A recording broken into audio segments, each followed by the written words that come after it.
जरा एक बार सोचिए, त्रिपुरा की राजनीति में एक ऐसा समय आ चुका है जहां हजारों युवा, आम लोग, टिपरासा समाज, यहाँ तक कि कई बंगाली लोग भी भविष्य को लेकर नई उम्मीद देखने लगे हैं।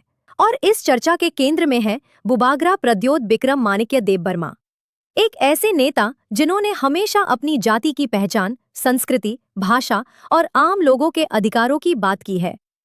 सिर्फ सत्ता की राजनीति नहीं, बल्कि सम्मान और भविष्य की राजनीति की बात की है।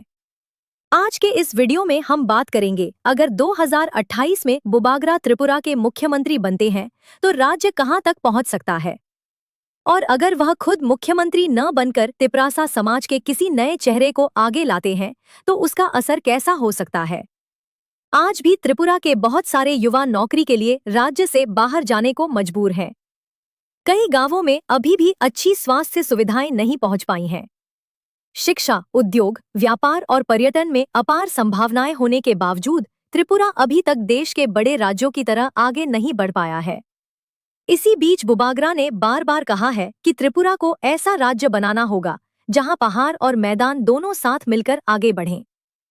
कई लोगों का मानना है कि अगर बुबागरा मुख्यमंत्री बनते हैं तो सबसे ज्यादा उम्मीद युवाओं को मिलेगी, क्योंकि उन्होंने हमेशा रोजगार, स्टार्टअप, बिजनेस, टूरिज्म और आईटी सेक्टर की बात की है।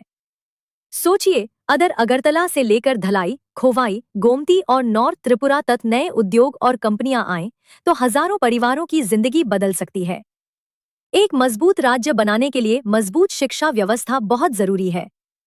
गांव के छोटे बच्चों के लिए आधुनिक स्कूल, डिजिटल शिक्षा और अपनी भाषा व संस्कृति को बचाने पर भी ज्यादा ध्यान दिया जा सकता है। हो सकता है आने वाले समय में त्रिपुरा के बच्चे अपनी पहचान पर गर्व करें और देश के बड़े शहरों के बच्चों के साथ बराबरी से मुकाबला करें। महिलाओं की सुरक्षा, स्वरोजगार, छोटे व्यवसाय और नौकरी के अवसर, इन क्षेत्रों में भी नए बदलाव देखने को मिल सकते हैं। त्रिपुरा के बहुत से बुजुर्ग आज भी अच्छी स्वास्थ्य सेवाओं और आर्थिक सुरक्षा से वंचित हैं। अगर लोगों के बारे में सोचने वाली सरकार आती है तो स्वास्थ्य सुविधाएं और सम्मान के साथ जीने का अवसर और बेहतर हो सकता है।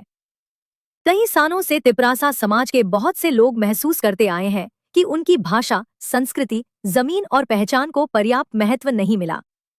अगर बुबागरा मुख्यमंत्री बनते हैं तो इन मुद्दों पर और ज्यादा गंभीर चर्चा शुरू हो सकती है। लेकिन यहाँ एक और बड़ा सवाल आता है, क्या होगा अगर बुबागरा खुद मुख्यमंत्री न बने और तिपरासा समाज से किसी नए नेता को आगे लाएं? बहुत से लोग इसे सिर्फ सत्ता की राजनीति नहीं, बल्कि नई नेतृत्व तैयार करने की राजनीति मान सकते हैं, क्योंकि एक बड़ा नेता सिर्फ खुद आगे नहीं बढ़ता, बल्कि अपने समाज से नए नेताओं को भी तैयार करता है।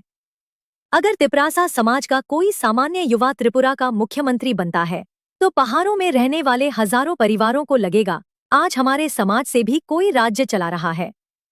इससे हजारों युवाओं का आत्मविश्वास बढ़ सकता है। उन्हें लगेगा, हम भी कर सकते हैं। कुछ लोग डर सकते हैं कि इससे विभाजन बढ़ेगा, लेकिन अगर वह नेतृत्व सभी समुदायों को साथ लेकर चले तो पहाड़ और मैदान के बीच नया विश्वास भी पैदा हो सकता है। लेकिन सिर्फ भावनाओं से सरकार नहीं चलती। प्रशासन, रोजगार, कानून व्यवस्था और सभी समुदायों को साथ लेकर चलना, यही सबसे बड़ी परीक्षा होगी। और अब सबसे बड़ा सवाल, क्या त्रिपुरा के भविष्य के लिए बुबागरा को खुद मुख्यमंत्री बनना चाहिए, या फिर उन्हें अपने समाज से किसी नए चेहरे को आगे लाना चाहिए? कुछ लोग मानते हैं कि बुबागरा की लोकप्रियता, अनुभव और लोगों से जुड़ाव को देखते हुए उन्हीं का मुख्यमंत्री बनना सबसे मजबूत नेतृत्व साबित हो सकता है, क्योंकि बहुत से लोगों के लिए बुबागरा सिर्फ एक नेता नहीं, बल्कि उम्मीद और पहचान का प्रतीक है। वहीं दूसरी तरफ कुछ लोग मानते हैं कि एक सच्चा नेता वही होता है जो अपने बाद भी नए नेताओं को तैयार करे। लेकिन आखिर में सबसे जरूरी बात यही है, मुख्यमंत्री कौन बनेगा, इससे ज्यादा जरूरी है कि त्रिपुरा के लोगों को विकास, सम्मान, शांति और भविष्य के अवसर मिले। युवाओं को रोजगार, बच्चों को शिक्षा, महिलाओं को सुरक्षा, बुजुर्गों को सम्मान और पहाड़ मैदान मिलाकर एक शांतिपूर्ण त्रिपुरा, यही सपना आज लाखों लोगों के दिल में है। तो आपका क्या मानना है? क्या 2028 में बुबागरा को खुद मुख्यमंत्री बनना चाहिए या किसी नए तिपरासा नेता को मौका देना चाहिए? कमेंट में अपनी राय जरूर बताइए।